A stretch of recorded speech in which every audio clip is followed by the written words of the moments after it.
everyone, and welcome. It's lovely to have you all here. We're delighted to have a big contingent also from the group for the South Fork. Thank you all for coming. My name is Penny Wright, and I welcome you on behalf of all of us at the Rogers Memorial Library. We are very delighted to be doing some oral history programs again. For about the past 8 or 9 years, or 10, actually probably more like 10 or 11, we have been transcribing oral histories that were done over about a 7-year period. And now we are just about at the end of that project and ready to start collecting more oral history. So today's our first day to do sort of a lunchtime visit. Next month, on February 27th, we will have Mary Nardi Shader coming in at lunchtime, also to talk about her experiences as a WAC during World War II. Hope you will come to that. Do make a reservation if you think of it. That's helpful to us. Today, however, we are so delighted to have a person known by and loved by many of us on the east end of Long Island, Richard Ranger Hendrickson. On September 12th, 1912, Mr. Hendrickson was born at home in Bridgehampton to Howard Francis Hendrickson and Edith Louise Rogers, who had moved from Queens around 1908 to settle in Bridgehampton and take up farming. He attended local schools, then studied poultry farming methods at Cornell, and then returned to work on and later manage the family farm. We are delighted to report that today, almost 95 years later, that is, after his birth, he still lives on Lumber Lane with his wife, Lillian, and next door to his son, Richard H. Hendrickson, who I believe is in this audience. Hello, welcome to you.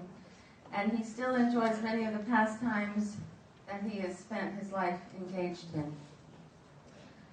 Mr. Hendrickson shares the distinction with only 3 living Americans of having observed, collected, and reported on weather data twice a day, 7 days a week, 365 days a year for 76 years.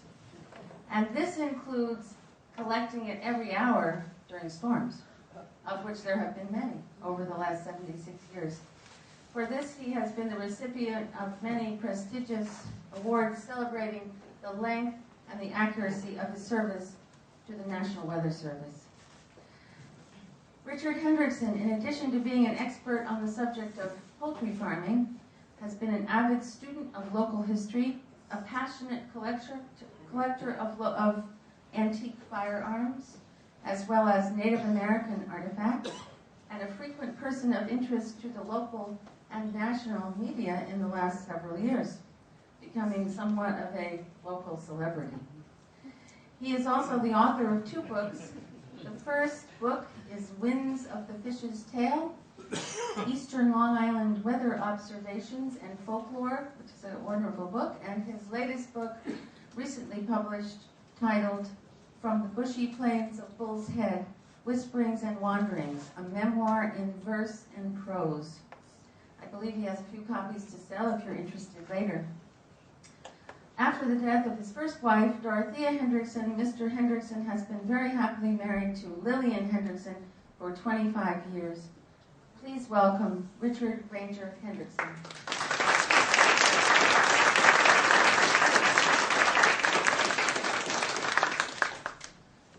A polite gentleman of the old school. Have a seat here. We have many more questions to ask than time. Go ahead and sit. No. Otherwise, I'll feel that I must stand too. All right, let's just start off. We have a lot of things we want to learn about you and your life. So could we start off with you remembering a few of your earliest memories, the earliest things you can remember? My earliest memories are having homemade clothes as a little kid, running around the farm, The big white rooster jumping at me, scratching me, made me cry. Big bird. All right. I think one of the most outstanding of all that is during World War I, seeing the early blimps that were kept at Montauk. There was a hangar there, flying low along the coast and over the farmland. And with that, every once in a while, was the large two-wing Tapper airplanes. And once they landed on near Ocean Road, halfway down the beach, and we went down, and Dad would lift me up, and I could look in the cockpit, and compared to today's airplanes, it was very primitive. And another one landed up by Spike Nalen's hayfield by the corn lot. That has a very interesting story connected with it. They landed, we all went up and looked at them, and they paced it off, and they felt they had enough room to get at the back end and fly over the corn, the pasture, before they would land in Long Pond. And they did land, they did take off, fly all right. But as they went down, Spike Nealon's bird dog, which would put up pheasants, chased the airplane, and one fellow said, "That's a very good bird dog." Dick, tell us about a couple of early in your life on Gardner's Island. Can you explain? Well, during 1918, why my mother's father decided to go to Gardner's Island and raise beef cattle, sheep, and hogs, I do not know. But he went in 1914, and he came back in late 1918. While he was there during World War I, because of the flu epidemic, and I was quite a thin infant at that time, they got permission from Dr. Edwards in East Hampton that we could go and live with Grandma and Grandpa on Gardner's Island. It was something that at that time anyone that has such an episode will never forget. And he took me down to David Gardner's house, the large house, and to pay his rent or something. I don't know. I was a little kid. And Katrina was the cook in the house. And before we left, she came out and gave me my first orange. The first time I ever had an orange. And as a child, things like that, you just do not forget. And I know Grandpa would walk along the shore, and he would, summertime, he'd reach down, and there's a scallop. They pick it up and open it up, and he says, "Here, eat that." That's the first time I ate scallops. He'd go out in the rowboat, and he had 4 or 5 traps, lobster traps, not far from shore. And he'd walk out there and pull up the trap, put the oysters, the lobsters in the bottom of the rowboat. And I remember one time I didn't have even thought anything about it. He said, "Pick your feet up, they'll bite your toes off." I was always barefooted in a rowboat. And things like that happened when you are young. You always remember those. They were so different. And Gardner's Island at that time, he grew beef cattle and raised hay and corn, built a house, and it burnt down because he left the branding iron on the stoop when he went out to get the cows in from the corn lot. And we lived in the sheep herder's cottage, which blew down, I understand, in the '38 hurricane. A beautiful Cape Cod cottage with its roof over the door, porch on a settee on each side, stone fireplace with a large bed, We slept upstairs. On the east side, they built a lean-to, and that's where Grandpa had all the help come in and eat. And at that time, in the late summer, the man from Springs, I forget his name, he would bring in the large mushrooms or the puffballs, and Grandma would slice them and fry them, and we ate them. No radio, no television, nobody knocking on the door, no cell phone, nothing. We lived next to nature until we had to clean up the yard, and it was overgrown. And the fellows told him, get some goats. So he got goats. He had 2 big ones. And the yard was kind of fenced in. So Grandma's out picking string beans in the garden, bending over, and the goat come on the rear end, bam, down. Ed, called him Ed, his name was Edward. Ed, the goat goes off the island, or I do. The goats were taken to Greenport. The yard was 3/4 cleaned up. Childhood memories. Dick, was it somewhat unusual for someone to raise cattle, beef cattle, out here in the east end of Lyme? No, they had beef cattle at Montauk. It was a way of life. Okay.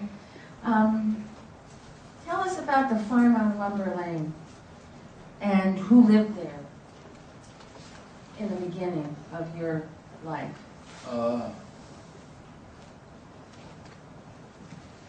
Mr. Tiffany had the farm. It was built in 1864 and 65. It was designed and built by Don Seabury's great uncle. It was a wonderful house, 2 stories, plaster walls and so forth like that. The barn was built close to the house. Why, how, I don't know. The barn burned. The other barn that was built much farther away from the house, and was the design, I think, of that time of a classic barn, or how you should build a barn and all, that the farm newspapers spoke of. Charles Vanderveer, who some of you may remember, did some research on that, and that's when I just told you, 1880s, okay. It had 2 long sheds on the south side, on each side. It had 3 large cisterns, not cesspools, cisterns. They are grooves that on the edge of the roof catch the rainwater and funnel it down into large earthen jugs in the ground. It saved you from working the pump handle for all the livestock. There were 3 of those. 2 of them have been filled in. There's 1 large one left. One time a horse broke his halter at the stall, backed up, went through the wooden cover, and in the morning when went in the barn, and there's a horse walking around the large earthen jug we call it the cistern. What would we do? There was a man in Bridgehampton years ago. The business was moving house, anything. So we called him up, and he came up, and they put a big 12 by 12 timber up through the roof, another rigmarole, and put a harness on the horse and pulled him up backwards. Rear end first. It was never injured the horse that I remember at all. We used to work, pull the plow with a harrow and a farm. But that was an episode I don't forget. And the other one was when my dad got bored with a bull, and they finally caught him, and one man with a pistol at his head, and a man each side, and another man holding him by the ring in the nose, put him back on his chain in the store. Child memories. Don't forget poison ivy and zebras in the woods. Was there more poison ivy then? What? Was there more poison ivy then? On me, there was. Okay, what animals did you all raise? And what kind of farm was it? My father, when he first came out and was married in 1910, his grandfather bought the farm for Dad. As near as we can find out from lawyers when I was up in Riverhead, Dad's father paid $10,000 or $8,000 for 45 acres and a house and a barn and a corn crib and a carriage shed. A little different today. But Dad, in the early years, did raise turnips and potatoes. And he slowly shifted. At that same time, he also had a couple of cows. Every farmer had a cow. Pretty near. There was a creamery in Bridgehampton. Hot cheese, skim milk, so forth, butter. But Dad sold his milk, got up, milked the cows, was up to the railroad station with the milk in cans and sold it to Patch Oil. Every morning? I would like to ask anyone in this room, have they got any idea of the price of milk per quart? 30 cents? 1 penny. 25 cents? 1 penny. No. 10 cents a quart. Wow. So he would do this every morning? Oh, Every morning? 7 days a week. The cows, they give the milk twice a day, and you have to milk them twice a day. This brings up another subject of just farms. I think you mentioned to me something about the 100 years between, say, 1890 and 1990, just how many farms and what the breakdown was on eastern Long Island. Can you just tell us? That's very interesting. When I grew up, there was general farming, and everybody knew each other. I did some work for Southampton Town and did some research. From Amagansett to here, Southampton Town, there was, through this period, mainly in the 20s and 30s,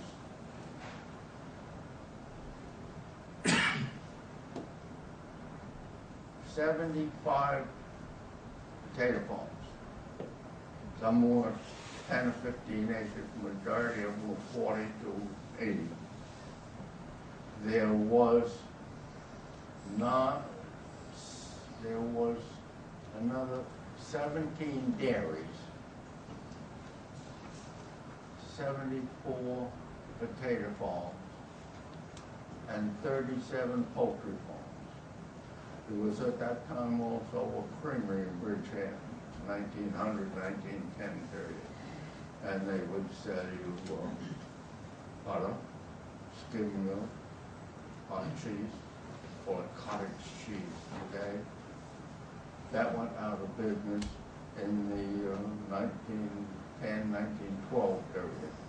I had home one of the 20-quart cans that farmers would bring their milk to that dairy with, and it has copper letters soldered onto Bridgehampton Creamery. Mm-hmm. And it's evolution, it's time, it's what people did, and how they paid the taxes, earned their money. If you add on to that number, the number of people who were kind of farming the ocean, farming the Paulseiners and fishermen, I guess there were a lot of them too. I did not count them in. There was always the Paulseiners, the fellows that had their Jersey boat or dory and went out cod fishing in the winter time, And there was always the boats off Montauk that did the bunker fishing, and there was always the fellows that did clamming, eeling, scalloping, all those things that were a way of life in season. I talked to Mr. Hallett from Mattatuck and a couple of other older men. Why I always associated with some of the older folks, I don't know.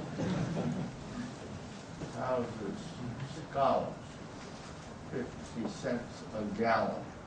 We stopped going after them when scallops were 50 cents a gallon. And you got the scallops, you opened them up, gallon, and 50 cents a gallon. Way of life. I don't know how much oysters were. I know Mother would get some oysters every once in a while from Mr. Tilton across the way on Narrow Lane. And I think she gave me a quarter or $1 to bring home a mess of enough oysters that we opened up and had oyster stew. We lived off of the water and off of the land. You tell us more about the farm. So chickens too, right? Well, Dad slowly gave up the turnips, potatoes, and he really wound up with 30 Guernsey cattle. He loved Guernsey cattle. He had Jerseys and Holsteins, some of them in the beginning, but he loved the Jersey cows. And we was very friendly. Just forgot the man's name. He was a herdsman for Marshall Fields Estate down the island. And out of good luck and goodwill, he would give Dad every once in a while a young Guernsey bull, which we couldn't afford several $1,000s for, to raise for breeding purposes. So it was always trying to breed a step ahead and improve your herd. And it wound up that Dad had a milk route in the village and delivered milk every day. And it wasn't until World War II when, to conserve gasoline, the government said you could deliver milk every other day. Part of history. And that's what he did. With that, Dad had started more than just a barnyard flock. He had started the poultry industry. And with that, he had 500 to 1,000 chickens, white leghorns. At one time, he raised the light Brahmas, and they were pretty near as big as turkeys. We had them for Thanksgiving, but that was only for a year or two, and he stopped that and was specialized in white leghorns for egg production. And the professors from Cornell would come down each year and select the laying chickens. They had to meet the specifications of a white leghorn, and that was a certain color in the eye, no feathers between the toes, and a physical, they handled each one, and it had to meet the specifications of a white leghorn. And that's what he had. And I started in with that in the 20s and met a wonderful group of highly educated men that had come to the farm, Dr. Hall, Dr. Rice, Dr. Boxford, and those when I went to Cornell. I took a Cornell 2-year course in one winter in poultry, and that was my education, Southampton High School and Bridgehampton. And this was life. I liked it with the poultry and the livestock and being out in the open, plowing, mowing hay, windrowing, pitching it. We never had any baling until near World War II time. It was all muscle, and it didn't do anything to me. I'm still skinny as a rail. And I had the best food ever. I got the best cook in the world right over there, my sweet wife. But this was life. All right, we'll backtrack a little bit. Just the early years that you remember on the farm, what were your chores as a kid on the farm? What were some of your jobs? As a kid? Yeah. Oh, I had to split kindlings and bring them in and keep that wood box full. We cooked on a iron cook stove. And we had to pick the rug up every day and beat it against the old tree and knock the dirt out. Everybody came in from the fields, you know, and you walked in the mud and dirt and so forth. No, you had to clean that cow manure off your feet. You couldn't come in the house with that. But we did keep things clean and shake the rug. And because I was a little kid, Grandma brought the lamp chimneys out, and I had to take paper and go in and clean the lamp chimneys and get the black off of them. That's before electricity. Before electricity. So you cooked on a wood burning stove, a wood stove. Yes, wood. Later we got coal, but in the beginning we remember wood. And you didn't have electricity in your earliest memories. Never happened. And what about when you got a telephone of some kind in the farm? I can't remember the year, but I know you had to get up, ring the handle on the box, and then pick it off of the receiver. And the number was 18R. Does that mean you had a party line? I don't know. Yeah. Because I think the ones with the letters after them indicated party line. Somebody called up when my father was on the phone one time. Somebody called up and said, "If the line gets too heavy, you want me to hold it for you?"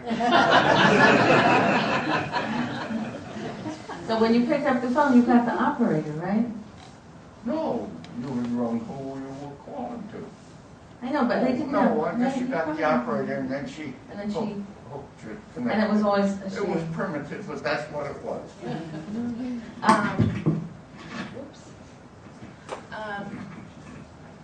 All right, so your house was heated then how? Or was it heated? The house was heated with coal, steam radiators, and Mr. Gene Sanford from Bridgehampton, the plumber, who always took care of our needs when needed, said it was one of the oldest furnaces in Bridgehampton. And later they'd use coal. But during World War I went with Dad and a team of horses up Lumber Lane, down Scuttle Hole Road to Millstone Road. And somebody had property up there, and he had the right to go in there and cut down the oak trees and trim off the limbs and lay them on the wagon, the team of horses, and bring them home, and there they would cut up green wood for the fireplace. Primitive. We shut the fireplace off after a while and got a big airtight stove, which we set in the living room with a pole, with a pipe over to the fireplace, and that's where the smoke chimney went up. We couldn't heat upstairs. Did you bring a brick to bed with you? You know, like they used to wrap the bricks? And Well, they did that on Gardener's Island, burnt the house down. Yes, I remember they had bricks early, and then later they had a earthen jug, something like a football, but not pointed on each end. And you took that to bed, and or previous to bed, to keep your feet warm. And we all know it was colder back then, which we'll get to that later. So it must have been pretty chilly up there in the bed when you woke up in the morning. Well, where would you go to bed if you didn't? That was home. That was home. Okay, what about your mom? I mean, was she the cook? Your mother and your grandmother, did they do most of the cooking?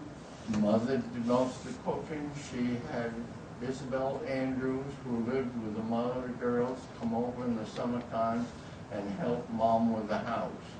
And I think Agnes Murray, later became a school teacher, she come over when she was a teenager and helped Mother. And that's the way it was. Was she preparing meals for people who helped work on the farm as well as your family? No, the people that worked on the farm brought their own lunch, but the ones that lived, like George Stanton, he was Irish, came from the west end of the island and lived out in part of the barn. Got his water from the faucet out at the barn, got his meals at the kitchen in the farmhouse, and he I don't know, he took care of his own clothes. He had a bed and a stove out in part of the shop, and that's where he lived. And he lived for Pop, worked out there for several years, and went back to the west end of the island.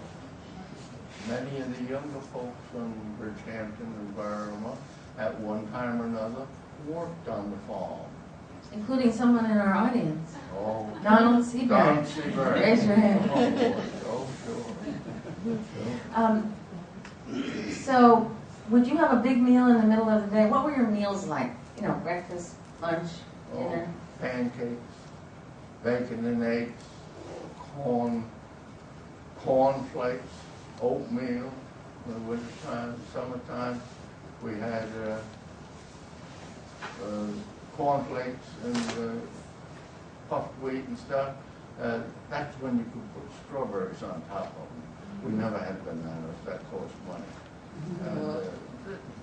You had raspberries and whatever was on the farm, and you made it do or you went without. But we always had plenty of milk and oatmeal, wintertime pancakes, and had our own sausage. And Grandma would make crullers, homemade crullers with a big iron bowl she had on the cook stove, and she had the crullers in there. And I, little kid, went up one day and in a very stern and quick voice, "Get out of there, that's fat will spatter and it will burn you." And it would burn you if it hit you on the face or on your arm. And it was learning. Grandma lived, that's when Grandma lived with us. I would say Grandma came to live with us when we were 8, 10 years old, something like that.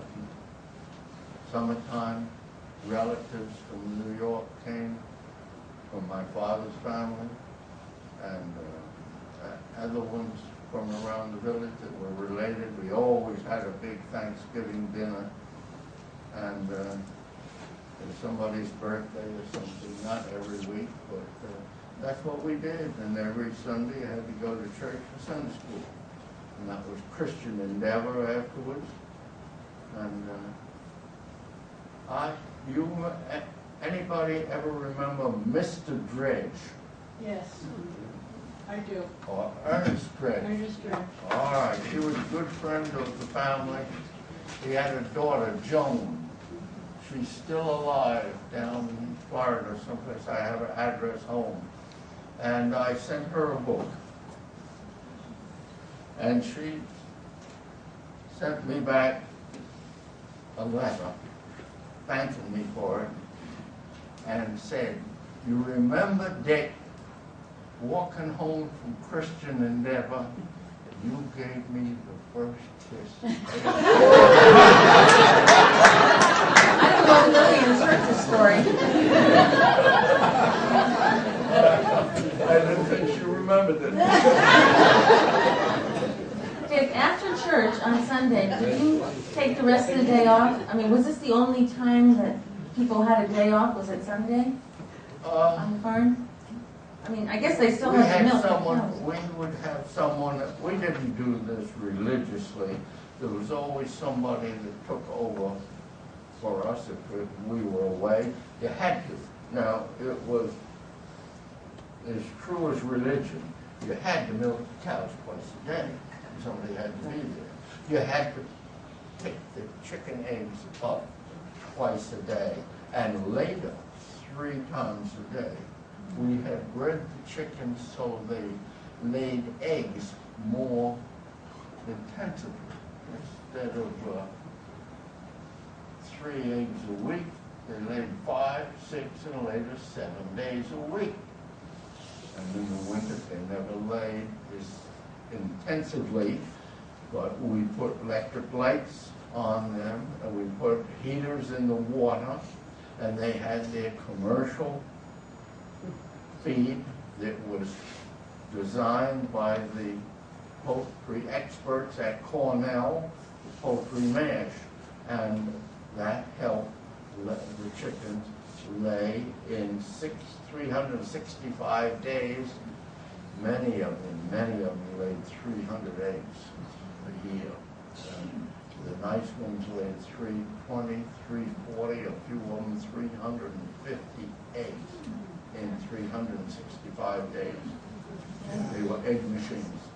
Did you, so obviously your family ate a lot of eggs, but did you eat a lot of chickens also? I mean, did you eat your chickens? I still eat chicken. I ate chicken 7 days a week. We had chicken every day for Sunday.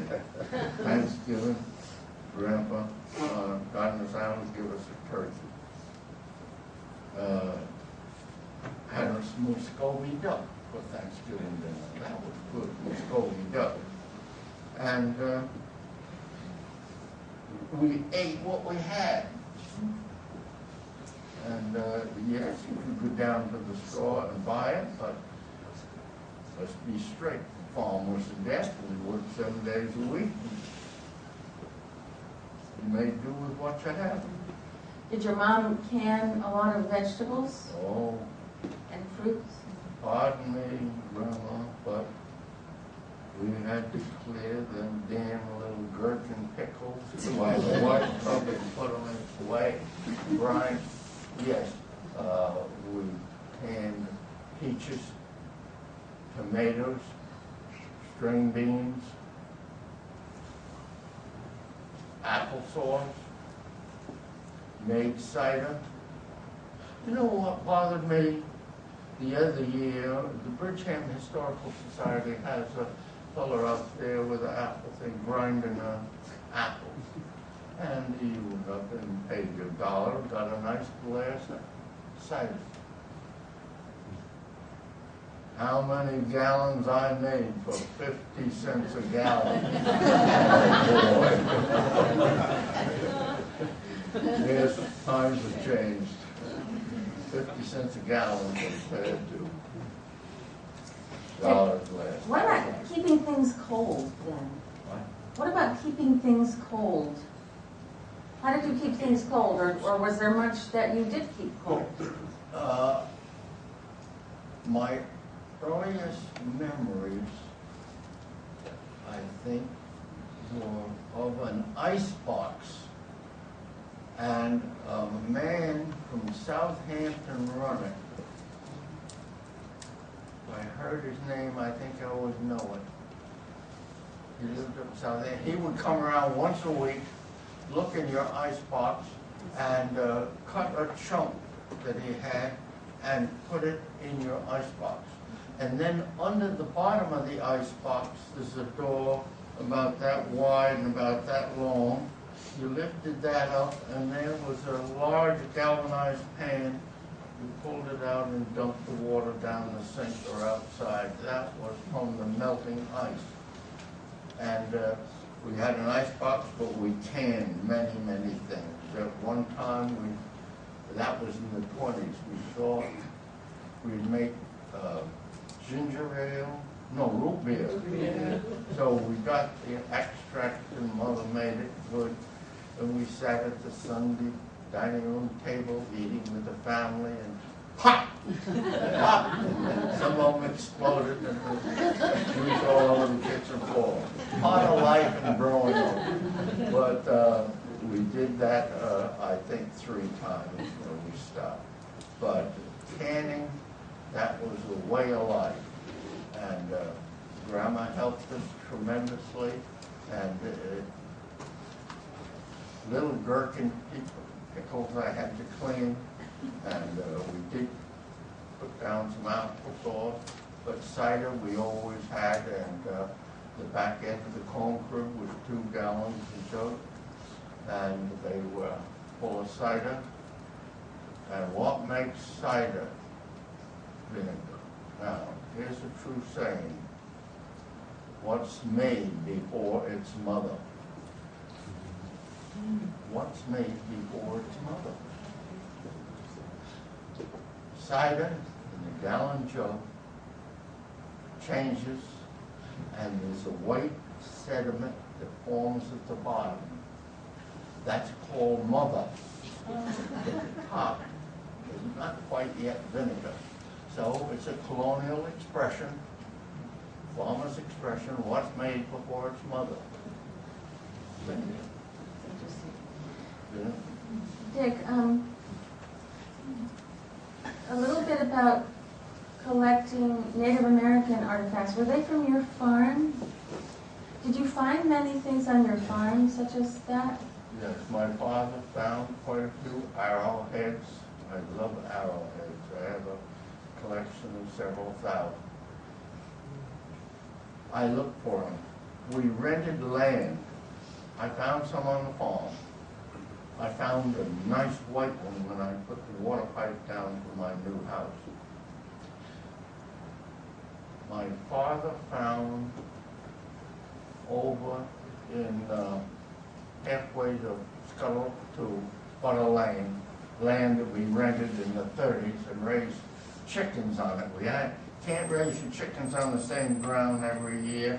It leads, because of pollution, it leads to desert, disease and so forth. My father found an apple point. That's right, A-T-A-L, A-T-A-L, apple. That was on a spear that the early nomadic natives, they weren't Indians yet. They thought, this is 8, 10, 12,000 years ago. They did not have a bow and arrow, but they had a spear and they had a stick that threw the spear. That's called an adder. And on it, they had a very fancy stone. We don't know all we should about it yet. People today get excited. See, out west, they make an adder throw it, spear. No. It is a half circle, like a new moon. It's got a groove in it. But we know it didn't come from the native Indians. It came from the early nomadic tribes that roamed and lived here and there. So I'm plowing down in the fields 30, 40 years ago with the tractor, and you always look down at what you're plowing. Can't today. They plow 3 and 4 furrows at a time, and they're up here and it's back there. But with a little Ford, or with it, horses, we plowed and saw the next time around what you had plowed and made sure it was right. And I found a half of a circle out of soapstone with a hole through it. I showed it to Rory Latham, Orient, knew more about the native Indians here than everybody put together. And fellows from Cornell, Dr. Ritchie, from Head of Indian Affairs from New York State, who came down. I dug with him twice.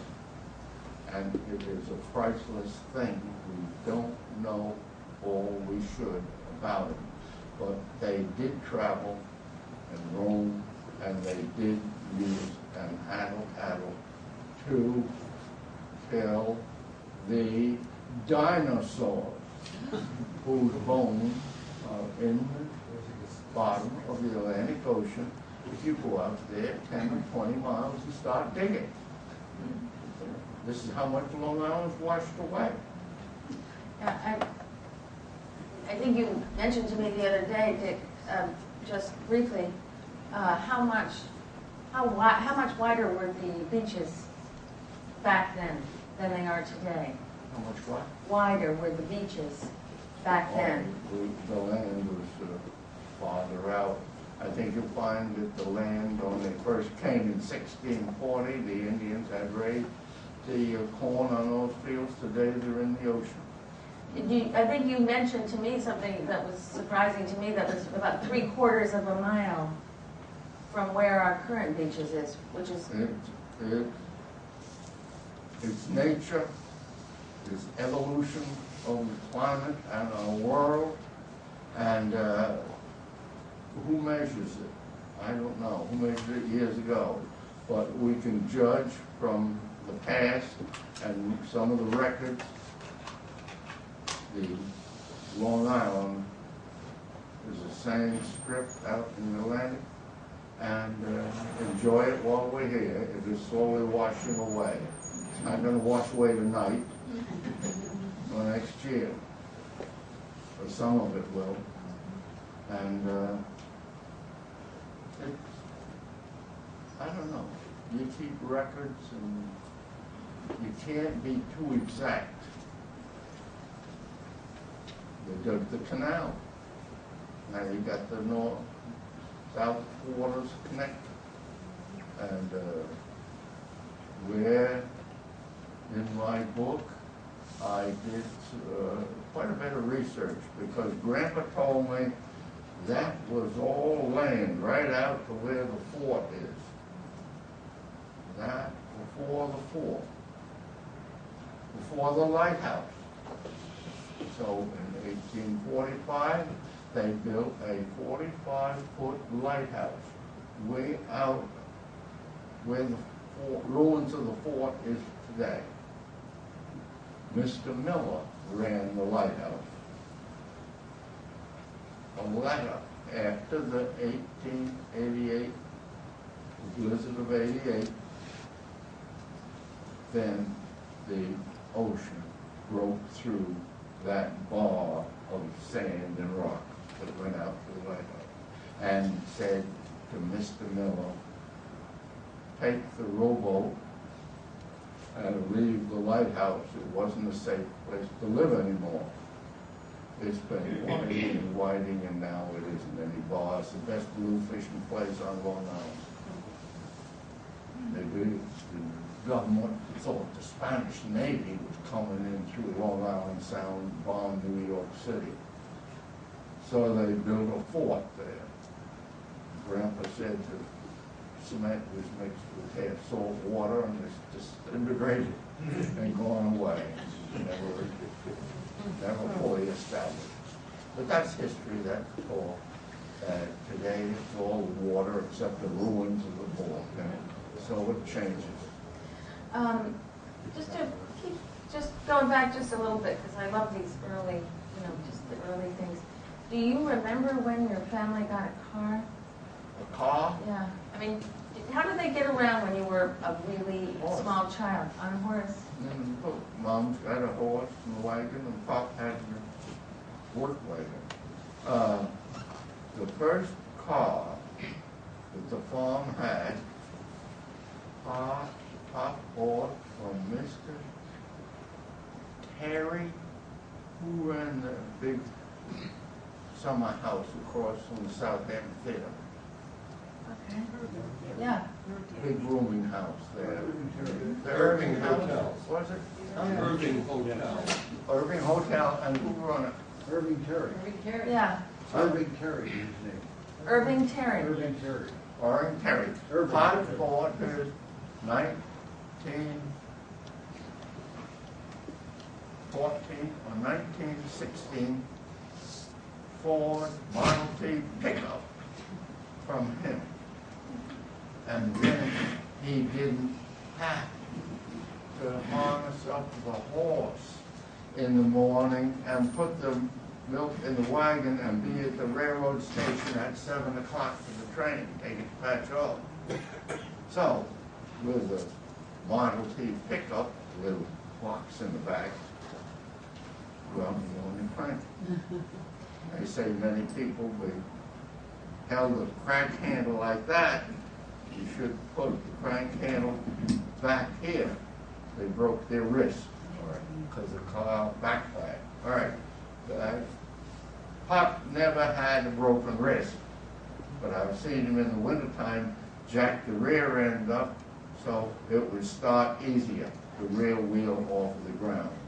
Such was life years ago. He bought that car, I think, in 1917 or 18, a Model T pickup. Were you one of the first people to have a car? Oh, heavens no. A lot of people had cars. Okay. Was it a big deal, or were you excited as a kid? I mean, I see you were really young when you got your car. Then you must have been about 5 or 6, maybe? Yeah. When you got that car? That was a car. That was the pickup truck to take the milk to the train. I remember once, I didn't ride in that much. That's not for the kids, it's for work. Pop took me to Sag Harbor, to the grain company, to buy 3 or 4 bags of middlings, some kind of feed to mix up for the cow feed.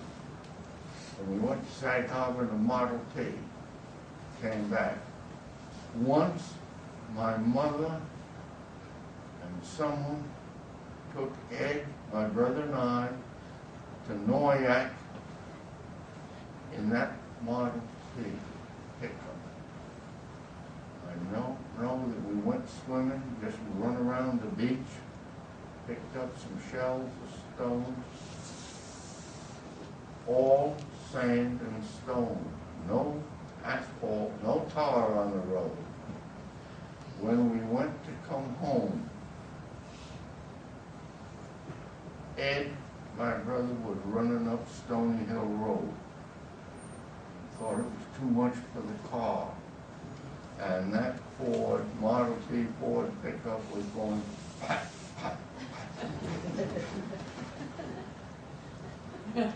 And going slower than I walked, and just made the crest of the hill. But that thing had stored down there with 2 kids and 2 people, ladies in the front. I don't know what the hell we were doing. But the Model T did just make the crest of the hill, and it was tough and hard.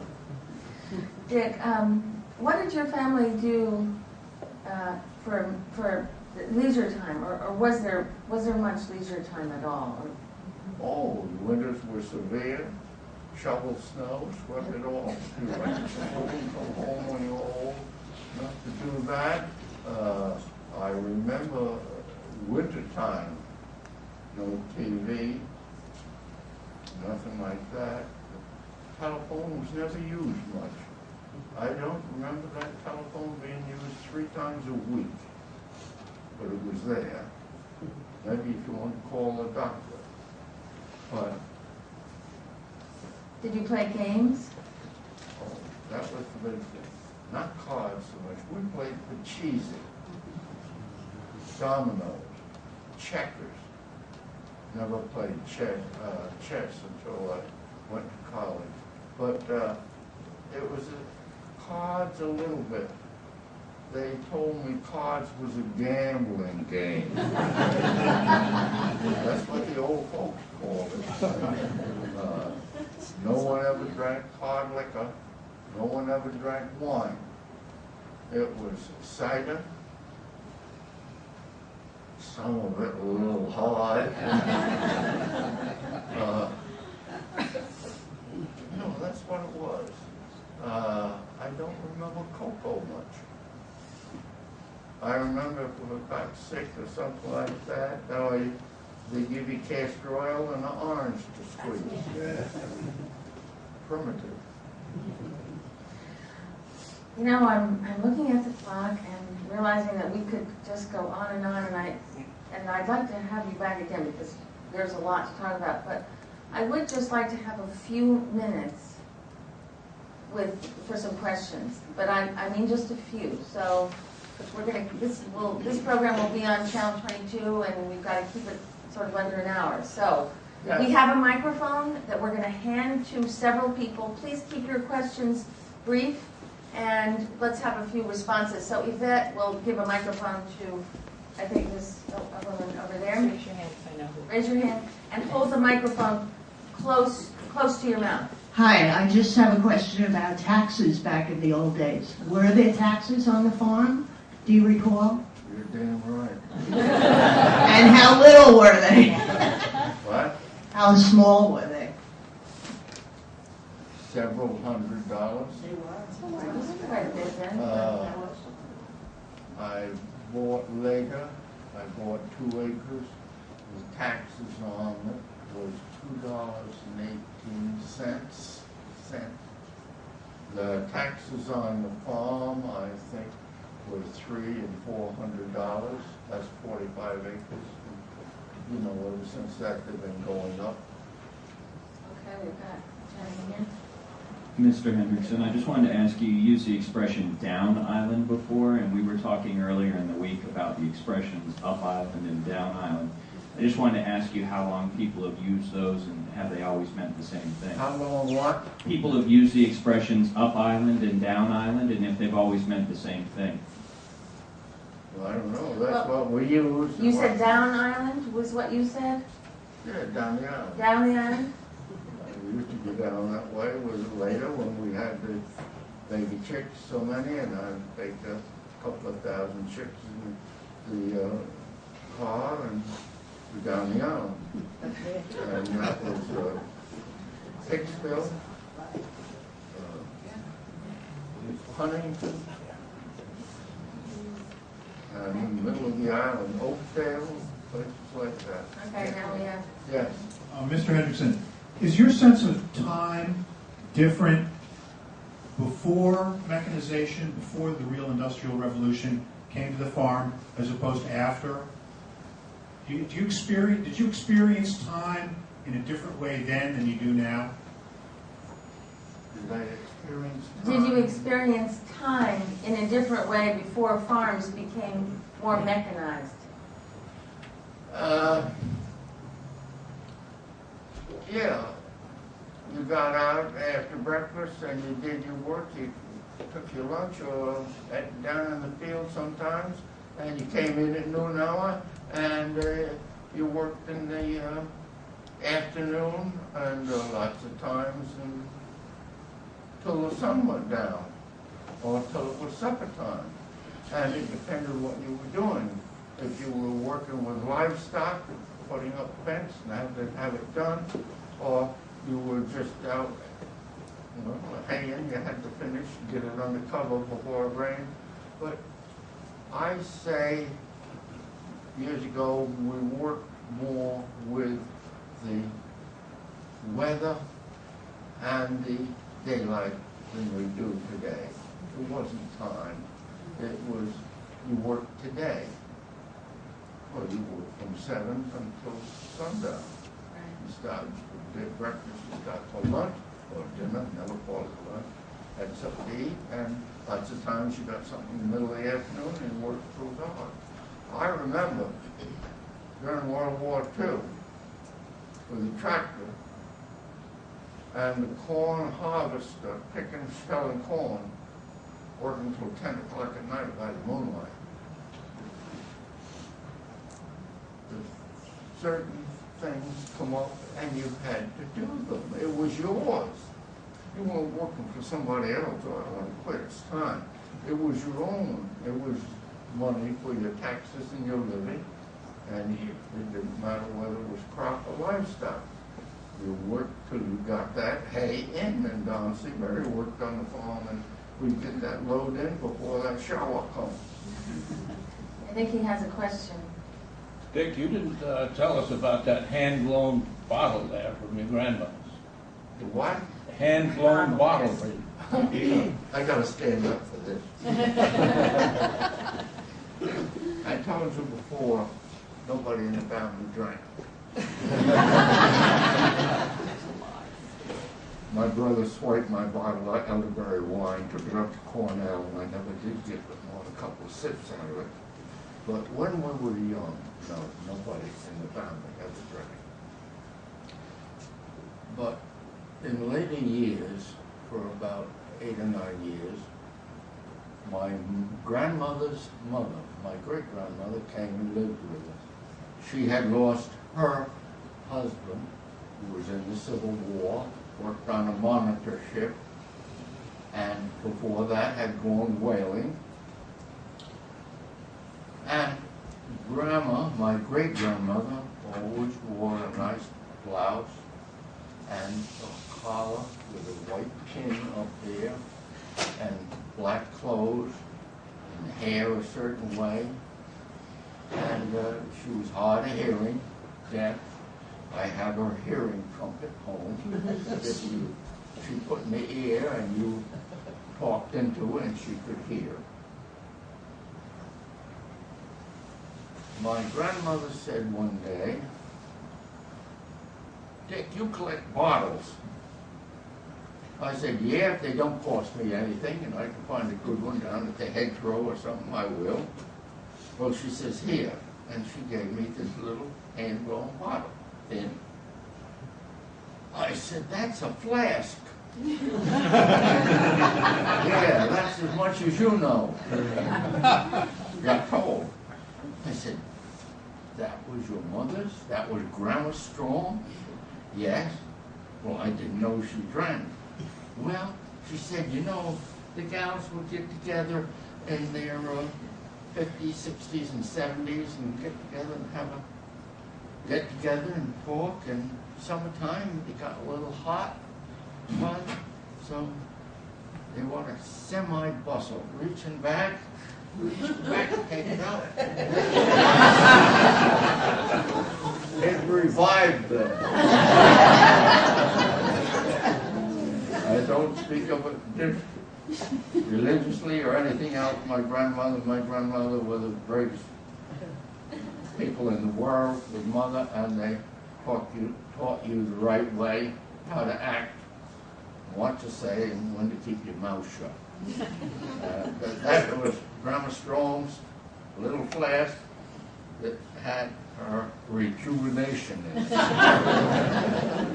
Dick, I noticed this stone, is it a meteorite? Well, I have a number of things on the table here, and if you live long enough, you'll say, "I guess it's what you collect." You may come up and look at it. This is a shooting star. This is a meteorite. This hit land just north of the farm, and the fellow gave it to me. They were digging up little trees, and the next morning, when they went to dig more, there was this hole about that big around, not very deep, where it had come and hit the leaf mold, and it was hot. And this white in the bottom is the mulch on the forest floor that was burnt. And this is the stone. And don't feel bad. They tell us 10,000 of them hit the world every day. Sahara, North Pole, South Pole, Pacific Ocean, all over. But that is a meteorite. This is most unusual. This is a fulgurite, the French word for lightning, a fulgurite. This was given to me years ago by a farmer who plowed it up. That much on the top is gone. That much at the bottom is gone. Lightning, you probably have been out in the summertime, picnic something, and you get lightning in the hot summertime. They come right down quick and hits the ground. If it hits the soil, this is what it makes. It makes just like an ice cream cone. Instantly, everything is melted. plowing, I got this much. That's better than nothing, but that's a Fulbright. I had one of the professors from Stony Brook University out. We were talking weather and different things, and he saw that on my counter. Now this is a man in his 40s, maybe early 50s. Where did you get that? I mean, this is a highly educated man, and he was upset. Well, I said, a farmer gave it to me. Why? What's the matter? He says, you know what that is? I said, yes, I've been told it's a fulgurite. When the lightning hits the ground, that's what it makes. Part is gone, each end. He says, I teach that in the university. I've been to New York City, to the museums, I've been to the Smithsonian Institute, and I haven't seen one. I got to come out and look at a farmer. Well, that's a fulgurite. Years ago, we speak today so much of the horses and the team of horses like that. The early colonists here had very few horses. They had oxen. You take that horse or team of horses through the woods, and this partridge jumps up, and you've got runaway horses on your hand. A horse, if he can't pull the stump or the boulder, he buck jumps. Not a good team of horses. They're steady of oxen, and they go right through. This is an oxen horn, and some of the nice farmers would buy a knob, threaded, tapered, and on the point, which was dangerous in the summertime when the oxen or the cow even twitched his head quick for a fly or an insect, and you're standing by, and the older animals always had very long horns. Many a farmer, right in the rear. One dairyman, I know, blind, got the eye with a point. So the farmers sometimes would file down the point of the horn, thread on that piece of brass, and put a little pin through it so it didn't unscrew. Now, the animal is always eating in the field or the brush, so he's got a golden knob. It's always shown on the end. And if you go to any of the fairs, that's what you'll see. We used to go to Freiburg, Maine, the oldest agricultural fair in the state of Maine. Oxen with horns out like this, gleaming, that's class. Okay, Dick, I'm going to say very reluctantly that we're going to end, but I know that Mr. Hendrickson is willing to sit up here and answer questions and show you the other things on this table. If you want to buy a book, you can see us in the back. I know you have lots of stories, and some I've heard, and I'd like to be able to have you here again to talk about them. A lot of prohibition stories, hurricane stories, lots of wonderful things.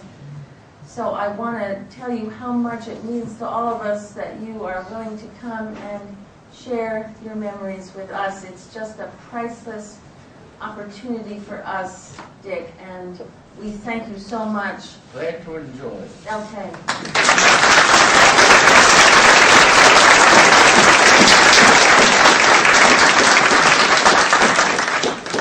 And we'd like to present you with this library, Rogers Memorial Library bag, and there's a loaf of bread in the bag for you.